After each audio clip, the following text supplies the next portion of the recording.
From the same worksheet, there's a set of solution phase reaction problems we need to take a look at. So if you have this handout, I'm going to go through each of these for your benefit.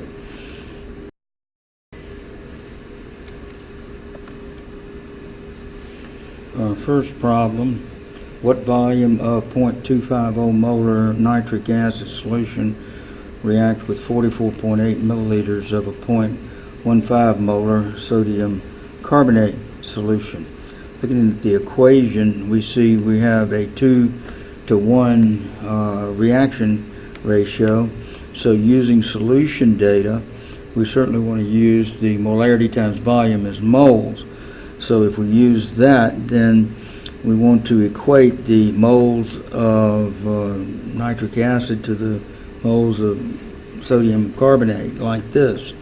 So molarity times volume of the HNO3 would be equal to the molarity times volume of the sodium carbonate. But it is, since it's a 2-to-1, to make them equal, you need to double the moles of sodium carbonate in the equation. So remember, of course, moles is equal to molarity times volume. So it's 2-to-1, so making them equal, you'd have to multiply by 2 here. So question is, what volume of the nitric acid? So this is our unknown right here, and we have a 0.25 molar, and then the volume of nitric acid solution is equal to 2 times the molarity of the carbonate solution, 0.15 molar, and the volume is 44.8 milliliters. Since they're both same units, we'll leave it in milliliters. Solving for the volume of HNO3 that will be used in this is 2 times 0.15 molar times 44.8 milliliters divided by the 0.25 molar acid solution. Molarities drop out and we're left with milliliters. So calculation shows 53.76 milliliters of the nitric acid solution used to neutralize the sodium, or can react completely with the sodium carbonate. Okay, for number 2, we're given a calcium hydroxide solution reacting with the sodium carbonate, and we're asked how many milliliters of the sodium carbonate solution we will need to react completely with a given concentration and volume of the calcium hydroxide solution.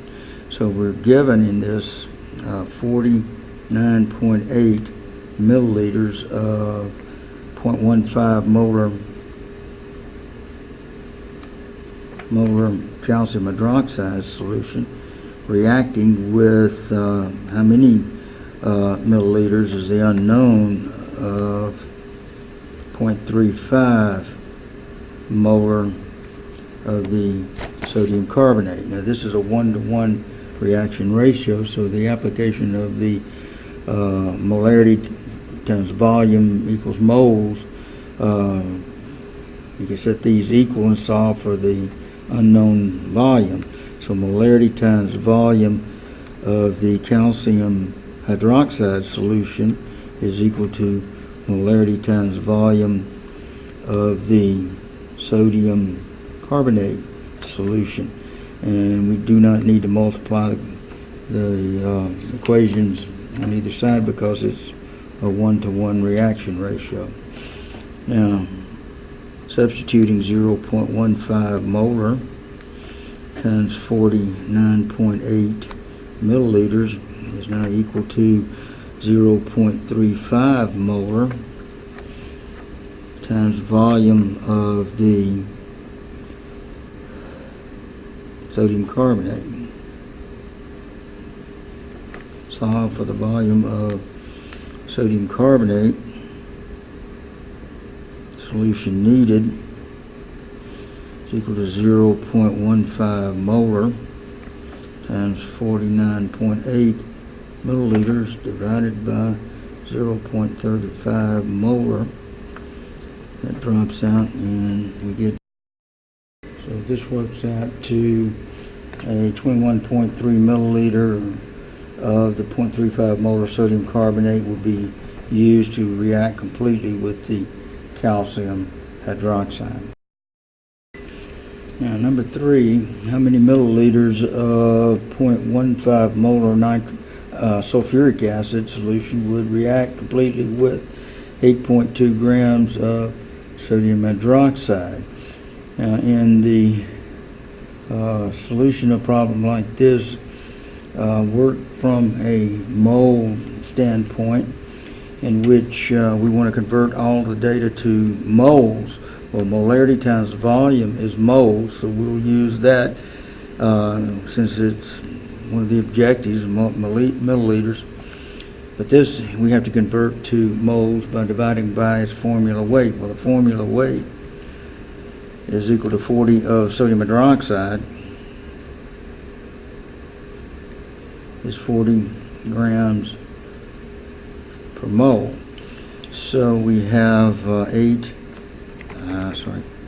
have a 0.15 molar solution here, but have 8.20 grams here. Divide that by 40 grams per mole, and that'll give us 0.205 mole of the sodium hydroxide to react with what volume in milliliters that we need. But we can't use milliliters here because of moles, and they're not the same units on both sides. So when we make the calculation, a relationship will be in liters.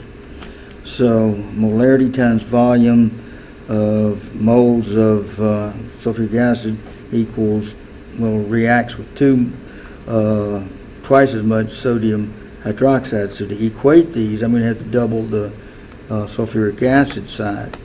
So 2 times the volume in liters times 0.15 molar is equal to them doubling that moles of acid is equal to 0.205 mole of the sodium hydroxide. Now, solving for the liters, we have 0.205 mole divided by 2 times 0.15 molarity is moles over liters, and so moles drop out and we're left with liters.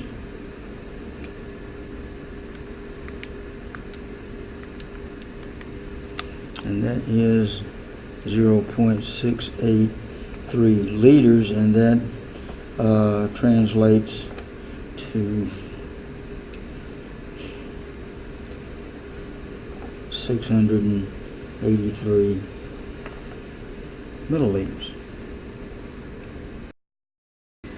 Okay, given 51.7 milliliters of a 0.145 molar potassium permanganate, titrating 20 grams of a solution containing hydrogen peroxide. What's the percent concentration of hydrogen peroxide in the solution? Well, the reactant side of a titration equation is given here, 5H2O2 plus 2 permanganates plus 3 moles of sulfuric acid, and it generates products. So we can calculate the mass of H2O2 from this data and this equation.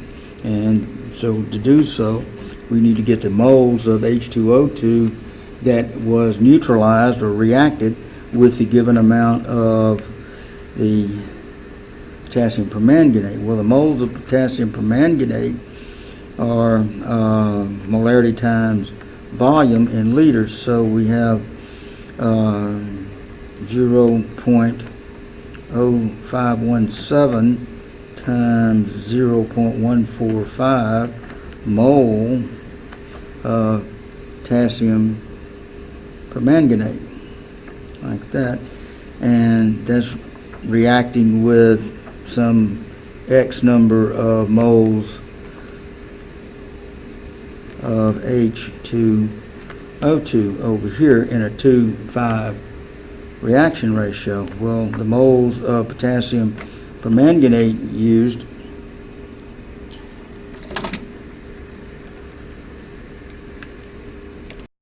is 0.0075 mole of potassium permanganate. Now, the moles of H2O2 is a 5:2 ratio. So 5 moles H2O2 will react with 2 moles of KMNO, right, moles KMNO4, like that.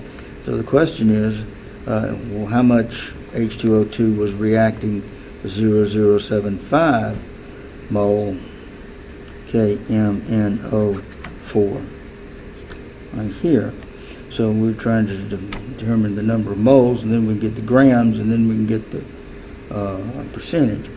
So X, and this being the moles, is 5 moles H2O2 times 0.0075 mole KMNO4 divided by 2 moles of the KMNO4 here, and of course moles of MnO4 will drop out, leaving us with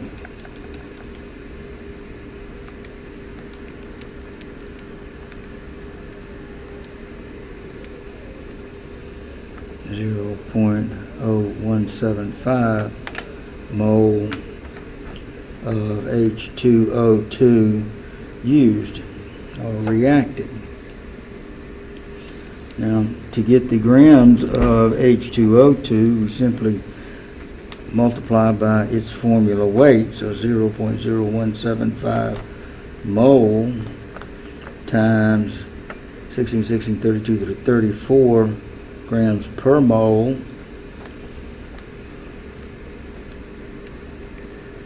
gives us 0.595 grams used.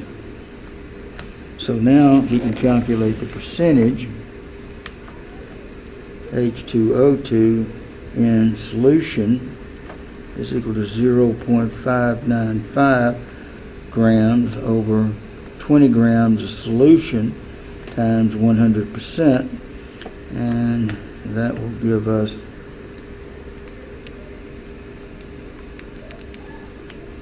a 2.97% H2O2 solution, 2 or 3% H2O2 solution.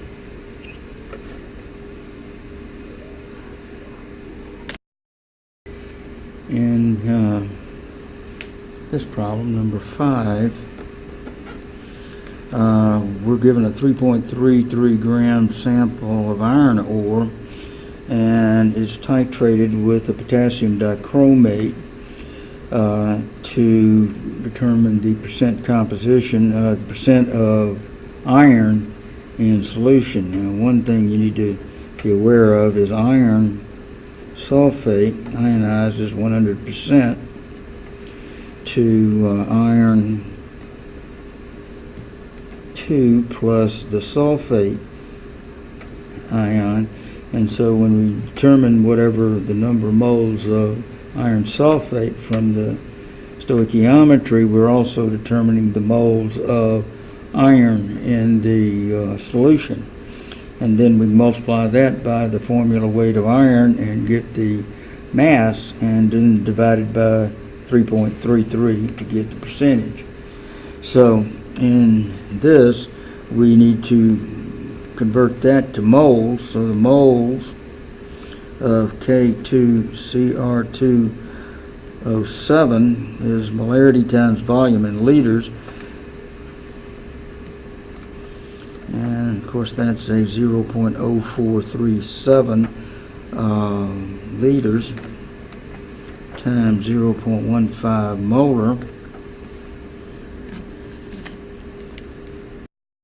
So this gives us 0.0066 mole of K2Cr2O7 used in the titration of the sample. So when we want to get the moles of the iron sulfate, notice that it's a 1 to 6. So the moles of iron sulfate that we've reacted is 6 times this. So the moles of FeSO4 is equal to 6 times moles of the K2Cr2O7, and of course that's 6 times 0.0066 moles, and 0.0393 mole of the iron sulfate, which is also that same number of moles of iron ions. So the moles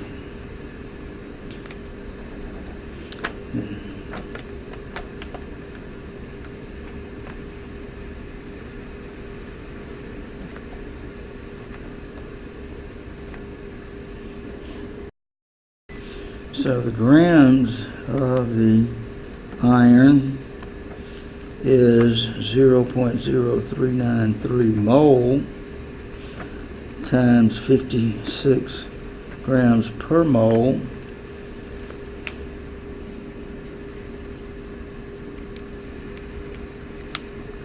gives 2.20 gram of iron plus 2 ions in solution.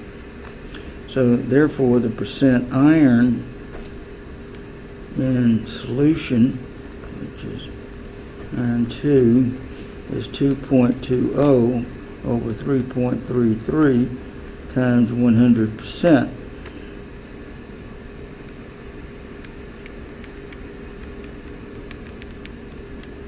Which is 66.1% weight ratio.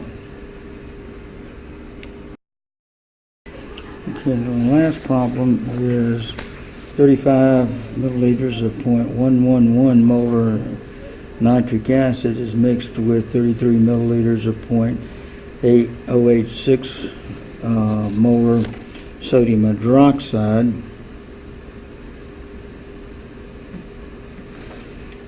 Is the final solution acidic, basic, or neutral?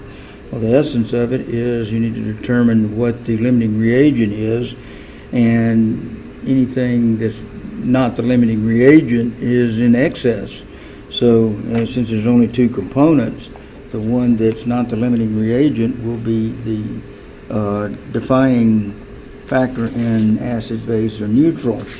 So we start with this, getting the moles of the HNO3, because this reaction is essentially a 1-to-1 reaction ratio, reducing sodium nitrate and H2O. So this is a 1-to-1 reaction ratio. So I'm just going to focus on the product side, reactant side, and say we have 35 milliliters of the 0.111 molar HNO3 plus the 33 milliliters of the 0.086 molar sodium hydroxide.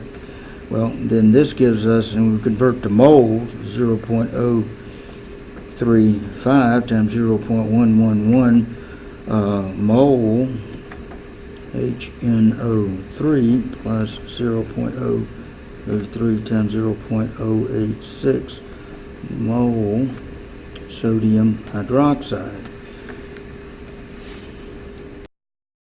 So this gives us a 0.0039 mole of the nitric acid reacting with 0.0028 mole of sodium hydroxide.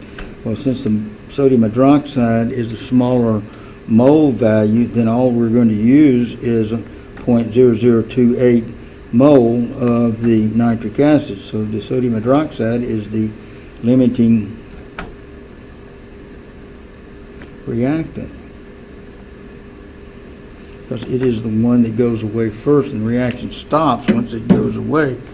Nitric acid doesn't have anything to react with, so the system is acidic. So it by 0.0039 minus what is used, because we only used 0.0028 mole of the nitric acid, remains in excess.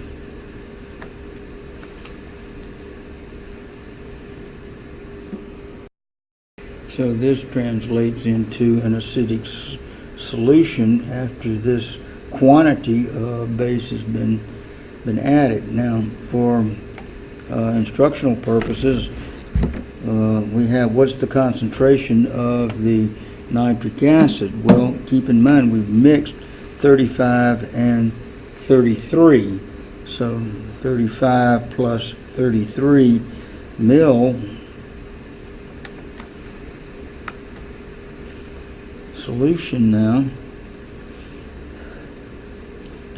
68 milliliters, which of course is 0.680 liters, like that. So the concentration of the HNO3, being moles per over volume expressed in liters, is, now you have a 0.0011 mole over 0.680 liters, and so the molarity of the remaining amount of acid